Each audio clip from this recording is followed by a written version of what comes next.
there's tribes in in Africa that when a deer parted, one dies, they cook them and eat them because that way they have them inside them. If you think about us, we're so civilized, we're so intelligent. We're not, because if somebody can design a craft to come here and do what everything that's been done is so much more intelligent than us, tells me we're no smarter than a chimpanzee, if that much to them. So maybe they don't care about us. That's a fair comparison. That's a fair comparison. I mean, I think these things, whatever they are, they're 500 rungs up the evolutionary ladder. We've only been a civilized society for 40,000 years at a stretch. I mean, an agrarian society for maybe 8,000, 10,000 years after the last ice age.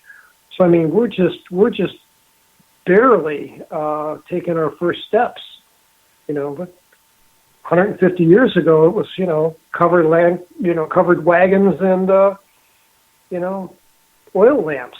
Well, look at this. 100 years ago, we didn't even have airplanes. True. Okay, now we have craft that we can go to the moon. They were talking about going to Mars, which I don't have the slightest idea why we would do that.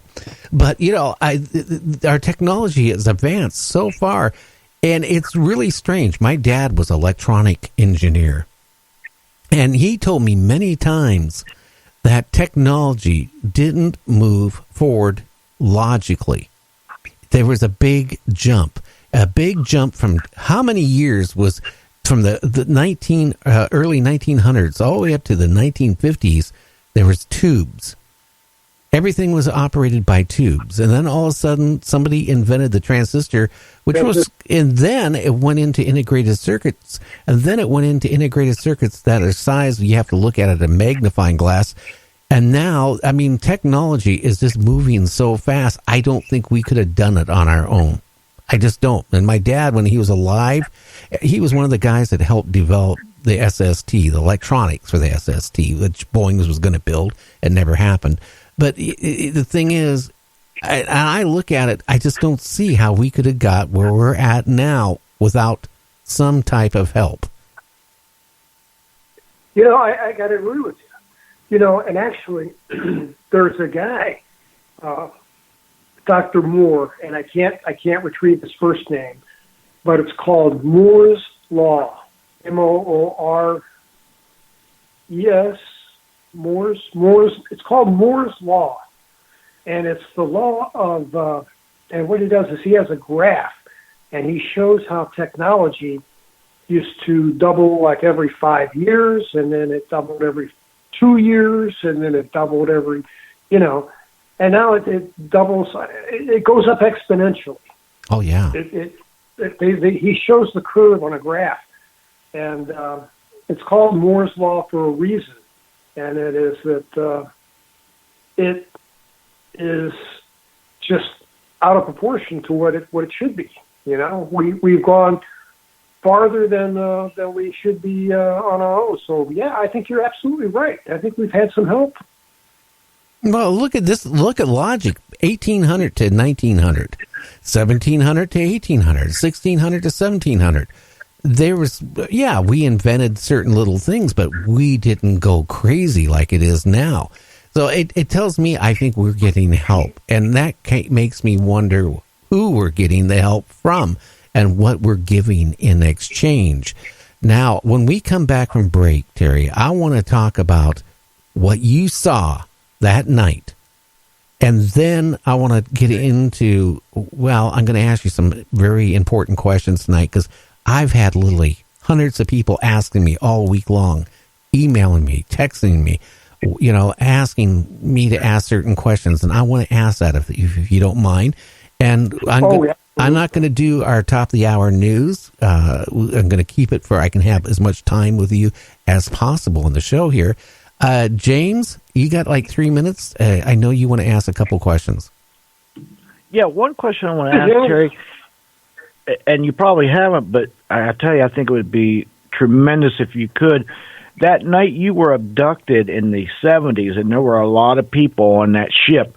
If you could do some kind of research and could, find somebody that was abducted that night on that date and was on that ship, that would be tremendous.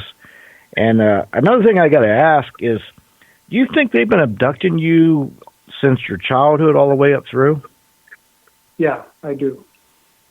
I had my absolutely first hypnotic regression session with a Dallas psychiatrist who's an MD, and I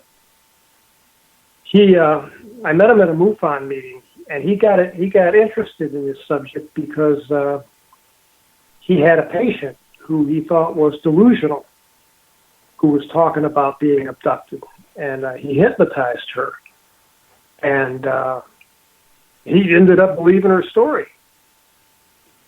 So he met me at a MUFON meeting, and we became friends, and he had an open invitation. If you ever want to be regressed, I'd be happy to help you. And we did one Sunday, November 4th, the weekend of November 4th. I went to his office in downtown Dallas and laid down on his couch. He's got a couch in his office like psychiatrists do, I guess. And I stretched out, made myself comfortable, and went through the hypnosis process, which is just, it's just relaxation technique, relax. And he's got this smooth voice that's easy to listen to. Relax your body, relax your mind, relax your toes, relax your scalp, that kind of thing. And I didn't think I was hypnotized. Now, Terry, we're going to have to find that out after the break, so we'll be back in 3 minutes. You're listening to Night Dreams Talk Radio After Dark. Our guest tonight, Terry Lovelace. I pause to take a sigh about the land Afghanistan, where empires go to die. Alexander the Great, he tried and failed. The Mongols, they did too. The British and the Russians, they got their ass kicked too. America's been there many years, and I ask myself why we don't learn from history, where empires go to die.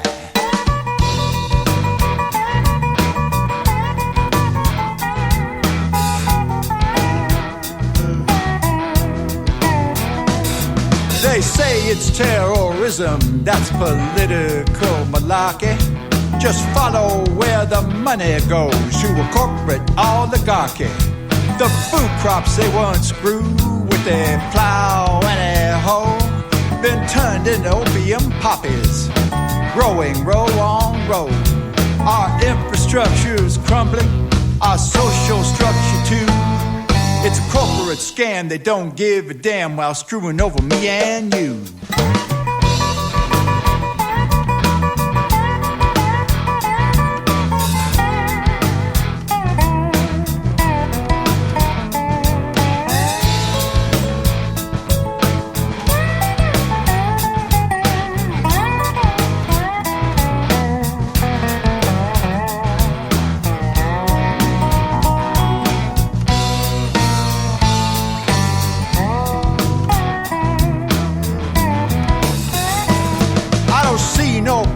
Outrage, I don't hear no public cry about sending young men and women where empires go to die. We lost people and treasure in Vietnam, and there still ain't no upside. We're doing the same in a no-win game where empires go to die. It's a new world order agenda with a demonic rising tide. They want America's soul in a deep dark hole where empires go to die.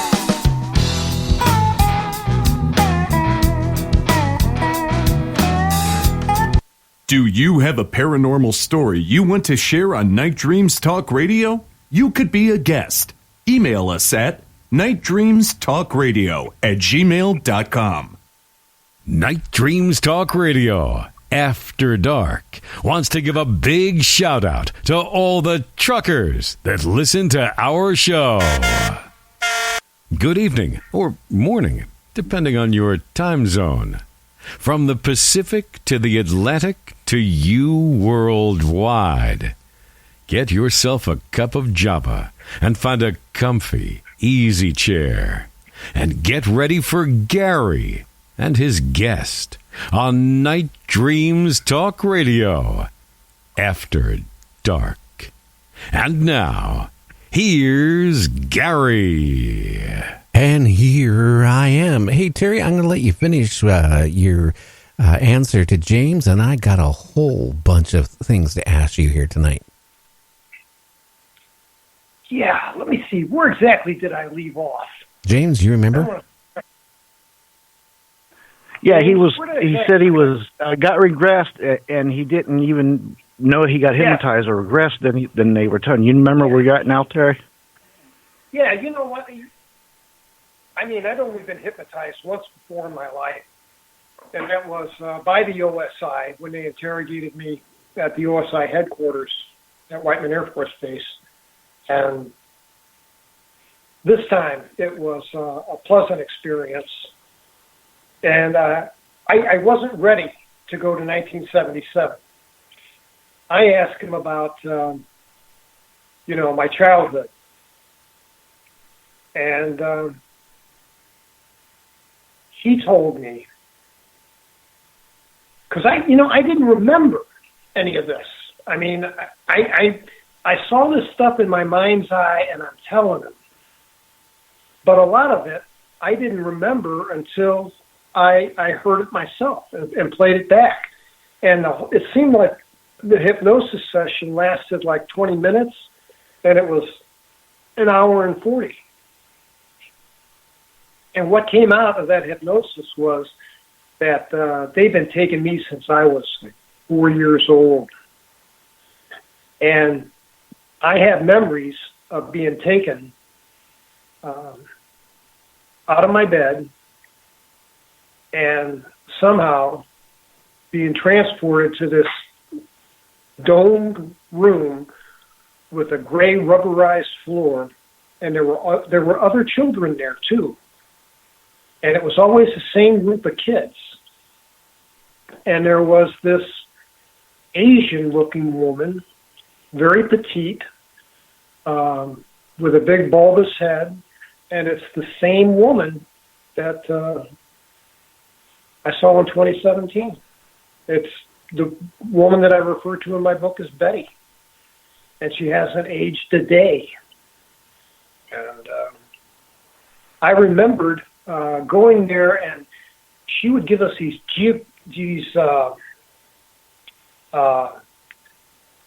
like plastic cubes and pyramids and globes, and had us arrange them in certain ways. And when we did it right, she'd give us a lot of praise. And if we did it wrong, she's like, no, do it this way. And what was crazy was that I remembered that we spoke telepathically when I was in this. And I know that sounds outrageous, but that's what my memory recalled, that we spoke telepathically. And I know that I was 4 because I remembered asking her, why can't I talk like this at home? Why can't I talk with my mind at home? And she says, well, you're not ready yet. And I thought, boy, I can't wait till I'm 5. So, I had to have been 4 years old. And it scared me being taken. But once I got there, I had fun. Now, I got a sister who's 86 years old. I have 2 sisters that are much older than I am.